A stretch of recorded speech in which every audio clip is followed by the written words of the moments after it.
Titan submarine ने अपना सफ़र Canada के सेंट जॉन पोर्ट से शुरू किया। जिस लोकेशन पे इसको ओशन के अंदर डाइव करना था, यह पोर्ट से 700 किलोमीटर आगे है। इस जगह पे ठंडे पानी की गहराइयों में टाइटैनिक का शिपरैक भी मौजूद है। सैटरडे 17 जून 2023 को यह सफ़र शुरू किया गया। नेक्स्ट डे संडे को टाइटन को पानी में उतारा जाना था।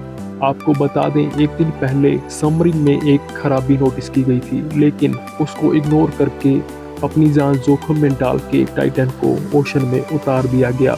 इस वीडियो में हम बात करेंगे वो क्या प्रॉब्लम थी जिसको इग्नोर करके सबमरीन को पानी में उतार दिया गया। वेलकम बैक दोस्तों, हिडन मैन रिसर्च चैनल में आपका स्वागत है। अगर आप चैनल पे नए हो तो इस चैनल को सब्सक्राइब कर लीजिए और बेल आइकन भी प्रेस कर दीजिए। तो दोस्तों, इस सफ़र में टोटल 5 लोग मौजूद थे, जिसमें कि हामिश हार्डिंग भी मौजूद थे, जिन्होंने जेफ बेजोस के साथ स्पेस में भी सफ़र किया था। और दूसरे नंबर पे थे स्टॉकटन रश, ओशन गेट के CEO भी थे ये। थर्ड नंबर पे थे 77 ईयर पॉल हेनरी, जिन्होंने पहले भी टाइटैनिक विजिट किया था। इनको टाइटैनिक के बारे में काफ़ी नॉलेज थी। और आखिर में पाकिस्तान के शहजादा दाऊद अपने बेटे सुलेमान दाऊद के साथ थे। 17 जून 2023 को डाइव करने के पहले हामिश हार्डिंग ने इंटरनेट पे अपना आखिरी पोस्ट किया था, जिसमें उन्होंने लिखा था कि ज़्यादा सर्दी की वजह से उनकी फ़्लाइट डिले हो गई है। कल सुबह को जब मौसम ठीक होगा तब हम डाइव करेंगे। 5 लोग अपना शौक पूरा करने के लिए टाइटैनिक का मलबा देखने के लिए जा रहे थे। टाइटैनिक 1912 में डूब जाने के बाद अगले कई सालों तक इसको तलाश करने की खोज जारी रही, लेकिन अटलांटिक ओशन की हार्श कंडीशन की वजह से इतना आसान नहीं था। टाइटैनिक अपने पीछे कई सवाल छोड़ गया। अब उनको सुलझाने का समय आ चुका था। दर्जनों अलग अलग देशों के साइंटिस्ट बुलाए गए। रिसर्चर्स ने टाइटैनिक की रिसर्च की। Canadian film maker James Cameron ने 1995 में टाइटैनिक के मलबे के दर्जनों दौरे किए और फिर 1997 में टाइटैनिक मूवी रिलीज की गई। फिल्म के बाद टाइटैनिक के लिए कई लोगों के दिलों में रुचि और बढ़ गई। बहुत से लोगों का यह सपना बन गया कि टाइटैनिक के मलबे को देखना। यह चीज़ अब सिर्फ रिसर्चर्स के लिए, बाकी टूरिस्ट के लिए भी शुरू हो गई।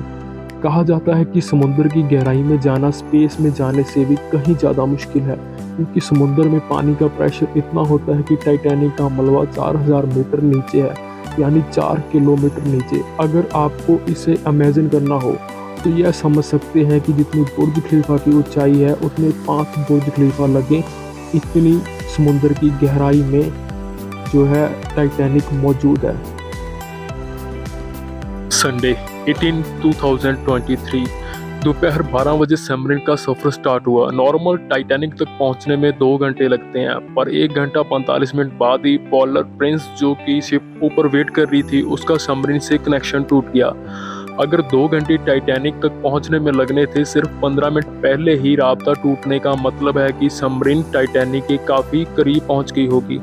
समंदर के इतनी गहराई में सूरज की किरणों का पहुंचना मुश्किल होता है, इसलिए वहां पर बेहद अंधेरा होता है। इतनी गहराई में वायरलेस कनेक्शन टूटना एक आम बात होती है, इसलिए पहले इस बात को सीरियसली नहीं लिया गया। पूरे ट्रिप 7 घंटे का था। 12 बजे से लेकर शाम को 7 बजे सबमरीन को वापस ऊपर आना था। जब शाम के 7 बजे टाइटैनिक का कोई सुराग नहीं मिला, वापस नहीं लौटी, ऊपर खड़ी मदरशिप में मौजूद टीम के पसीने छूटने स्टार्ट हो गए। कैनेडियन रिसर्चर वेलर पोलर प्रिंस ने टाइटैनिक की तलाश शुरू कर दी। 9 बजे उन्होंने US कोस्ट गार्ड से राब्ता करके मदद मांगी। अगले दिन मंडे को उस शिप और कैनेडियन शिप्स हेलीकॉप्टर ने पूरे एरिया में रिसर्च ऑपरेशन शुरू कर दिया।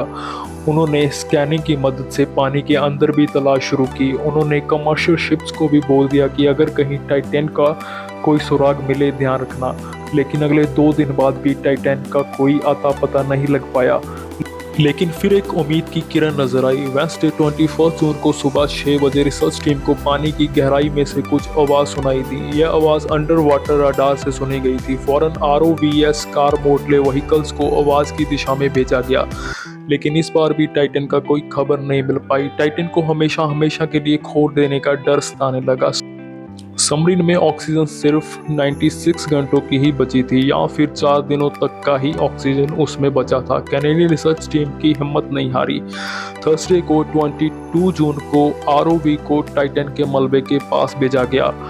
वहां पहुंचते ही जो उन्होंने सामने देखा वो एक दिल दहला देने वाला था। आरओवी टाइटैनिक के पास की टाइटन सबमरीन की दुम का एक हिस्सा टाइटैनिक के मलबे के 1600 फीट की दूरी पे पड़ा मिला। जो सबमरीन टाइटैनिक के मलबे को देखने गई थी आज उसका खुद का ही मलबा बना पड़ा था। इसका एक ही रीज़न रहा होगा कि सबमरीन के पानी का प्रेशर वो ना झेल सकी और अंदर ही फट गई और ये खबर पूरी दुनिया की हेडलाइन बन गई। इसके बाद ओशन गेट जिन्होंने यह सबमरीन बनाई थी उनकी सेफ्टी पॉइंट पर सवाल उठने लगे।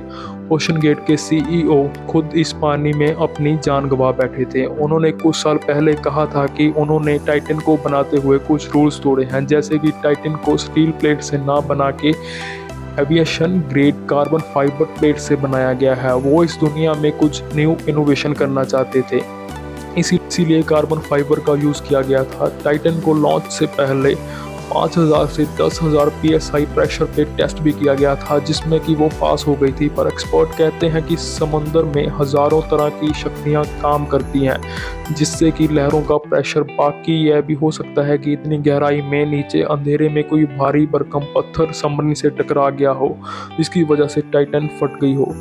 कुछ भी कहो, इसकी सबसे पहली वजह तो इसका कार्बन फाइबर से बना हुआ ढांचा ही था। कहा यह भी जाता है कि टाइटन में कुछ क्रैक भी थे। पहले भी एक बिजनेसमैन को टाइटन लेके गई थी। उस टाइम टाइटन को ओशन गेट के सीईओ ही ऑपरेट कर रहे थे। बिजनेसमैन ने बताया कि उस टाइम भी कुछ क्रैक की आवाज़ें आई थी। हो सकता है कि वो वार्निंग हो, टाइटन कार्बन फाइबर की वजह से प्रेशर नहीं झेल पा रही हो। टाइटन को बनाते टाइम ओशन गेट के एक एग्जीक्यूटिव ने इसके खिलाफ आवाज़ भी उठाई थी। इसके कार्बन फाइबर होने की वजह से फट सकती है। उसने बोला था कि इसका फटना कुछ सेकंड पहले ही पता लगेगा। हुआ भी कुछ ऐसा ही। टाइटन जब फटा, एक्सपर्ट बताते हैं कि उसको सिर्फ 0.3 सेकंड ही लगे फटने को। अगर यहाँ तक आपने ये वीडियो देख लिया तो इस वीडियो को लाइक करना। अगर अभी तक इस फैमिली का हिस्सा नहीं बने हो तो नीचे दिए गए सब्सक्राइब के बटन पे क्लिक करके बन जाना इस फैमिली का हिस्सा। मिलते हैं किसी अगली अच्छी वीडियो में, तब तक के लिए बाय बाय, टेक केयर।